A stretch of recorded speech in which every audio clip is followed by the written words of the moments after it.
Welcome back, church. Today's video is called The Tragedy. July 12, 2002 was one of the darkest days of my life. This day changed my life forever, and it traumatized me for nearly half of my life. It was a tragedy I will never forget, and these flashbacks never stopped replaying in my head. Every time it replayed in my head, it was destroying me and tormenting me. I was feeling guilty and I was feeling shameful. I was devastated and I became a very depressed person. When those thoughts appeared, I wanted to kill myself. I couldn't take the pain and the feeling I was going through anymore. Witnessing my brother John getting shot and killed right in front of me is something no sibling should witness. No one should see a loved one getting killed. No one deserves to go through this, and I for sure didn't deserve it. This pain and this act of violence scarred me, and it damaged me for more than 20 years, and still bothers me to this day, 24 years later.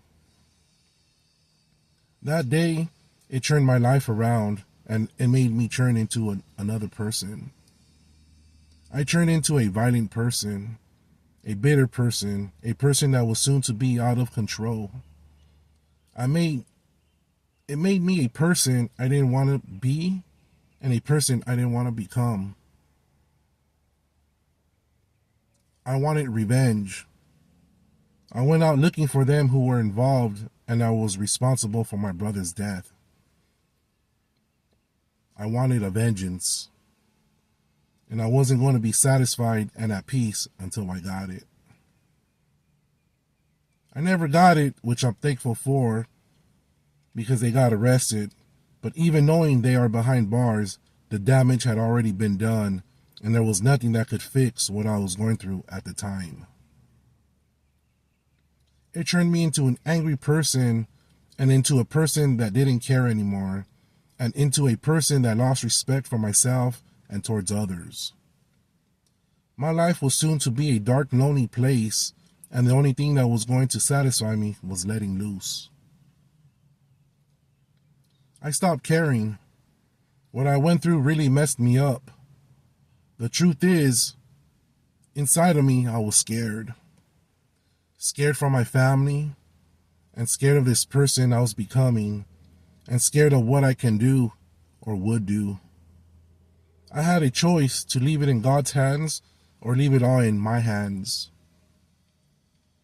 It was a difficult decision. The life I was living, I know the rules of the streets. I know what comes with this lifestyle, but when it hits home or hits family, you feel the pressure. You feel the weight on your shoulders like, okay, I have to kill these people.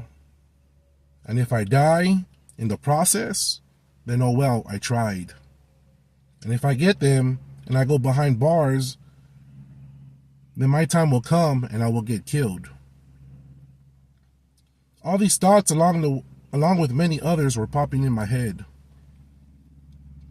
Family started to come up to me and speak to me and telling me not to do what I was thinking of doing. I had family, aunts, uncle, cousins, friends speak with me, all telling me it's not worth it. I remember being told many times, do you want your parents to lose another son, whether dead or in jail? And do you think your brother would want this? Especially he saved your life.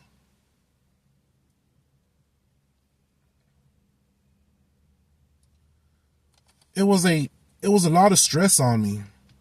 I didn't know what to do, and this is where I made the wrong turn on this highway called the fast lane. And believe me, I was stuck here for many, many years. I started doing drugs and was experimenting with them to hide my pain and to cover the emotions and the guilt that I was going through and feeling. I was drinking a lot and getting drunk, getting high and popping pills, hanging out with the wrong crowd and hanging out in the wrong environment. But I was hurting, and I didn't care. The pain was too painful, and it was tormenting me. It was destroying me, and it was killing me. Depending on what it was, as long as it was going to take the pain away and distract me from reality, then I was going to do it. I didn't care about repercussions or consequences. I was 20 years young at the time. I lost my innocence that day, and it was taken away from me. All I thought of was having a good time without caring about where my life was going or where it was taking me. I was living for the moment, and I was enjoying the fast lane. When you're young, you don't really have worries or regrets. You just want to have a good time and enjoy life. And we say we have our whole lives to look forward to, and I'll change then. But we don't realize it's not easy leaving that life behind. It's hard to leave that life because we are trapped in it and stuck in it.